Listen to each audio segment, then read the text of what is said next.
My name's Ted Blair. I'm 39. I'm a husband. I'm a father. And I'm a pastor at Livingway Church. And this is my story of cancer.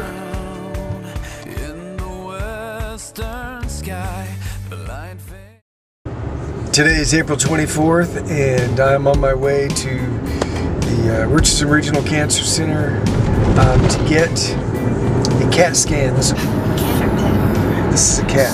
Oh, yeah. I said pet. Sorry. The cat is just going to be the upper body, while the pet is a little bit more inclusive.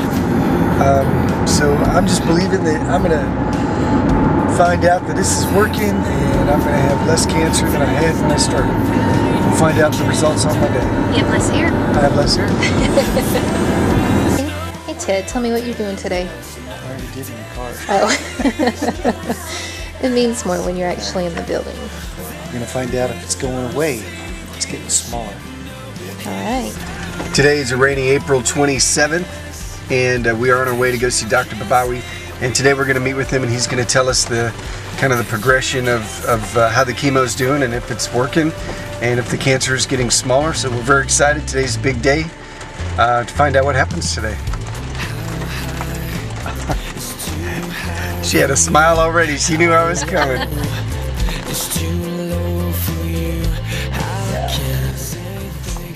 Well, it's routine. It's a part of what you have to do every time, so it should be captured.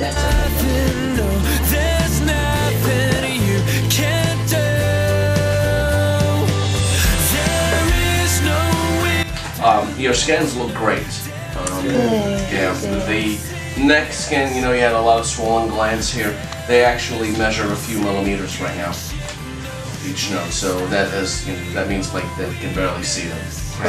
The chest, the biggest area of lymph node measured about 6.1 by 4.6 centimeters. That's about 2.5 inches by a little less than 2 inches, and that has decreased to 3.8 by 1.5 centimeters, which is 1.5 inches by a little bit like less than half an inch. So, and that's after 2 rounds only. So that's good. That is remarkable. So that's great, and it is quite possible. You know, you've had that much lymph nodes in the beginning, and now you've got like about that much. It's quite possible that they may not shrink more, or they may shrink a little bit more, and you may end up left with something on the scans always. That probably is going to be scar tissue.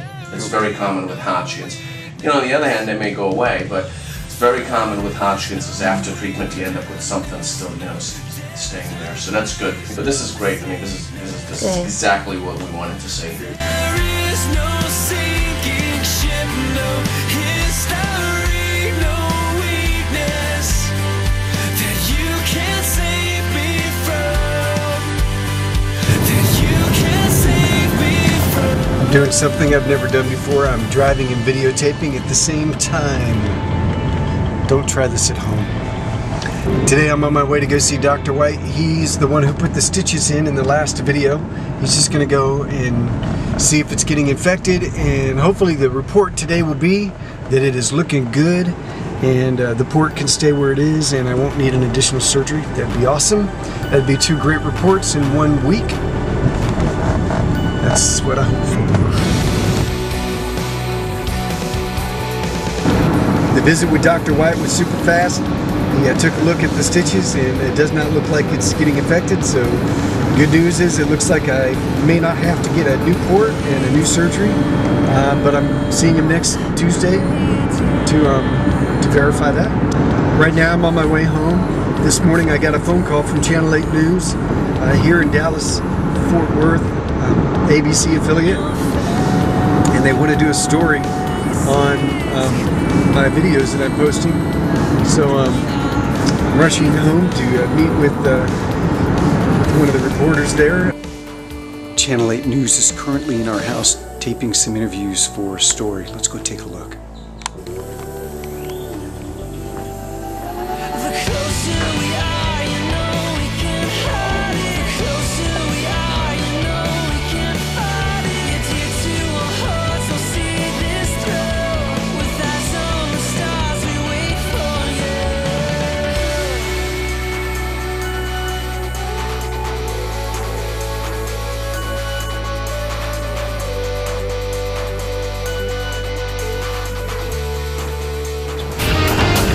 When we come back, the pastor preaching from a different pulpit, providing a video insight into how he and his family are dealing with his cancer. It's been part of... A pastor suffering from cancer shares his intimate journey with his congregation, how it's also helping him heal. Heavy rains. Livingway is the name of Reverend Ted Blair's church, but a diagnosis of cancer makes it uncertain just how long he'll live. He's in the fight of his life against Hodgkins lymphoma. For many, that is a private fight, but Reverend Blair wants to share it with anyone who can access the internet. Channel 8's Gary Reeves has his story. But he did say that that there might be some lung damage from the chemo. When most cancer patients tell their friends about their progress, it's just a few friends. So he's going to keep an eye on it. But Reverend Ted Blair is telling the entire world on YouTube. I'm a husband, and this is my story of cancer. He started making videos the day he got his diagnosis, and it's hard. I had to tell my sister and my brother, who he's currently going through chemo, and the day I called her to tell her, she was sitting in the hospital with my brother while he was getting his chemo treatment. Pretty simple software. The camera goes everywhere, from the doctor's office to his most personal moments. And I can pull my hair right out. See if I can get any right here. Look at that. On his good days, he can be inspiring, even funny. And this is where they took the lymph node out. I'm part Frankenstein now. On the bad days, it's just sad. So, tell me how you're feeling, Ted. Nervous? Sick. But viewers even find that inspiring. And it makes it a lot easier to go through anything that I may be going through, to see him go through it and put it out there for everybody to see. Blair and his wife get emails from all over the country. I love it. I love it.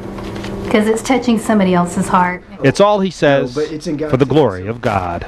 Because he's in charge of my life, I'm able to address this with hope, you know, and that's the kind of thing I want to bring out on the video, just is hope. Gary Reeves, Channel 8 News. Several people had to be rescued. Today's May 1st, and I'm on my way to get a test done for my lungs to see if I've had any lung damage due to the chemotherapy. We'll find out next week if everything's going well with my breathing. I hope so.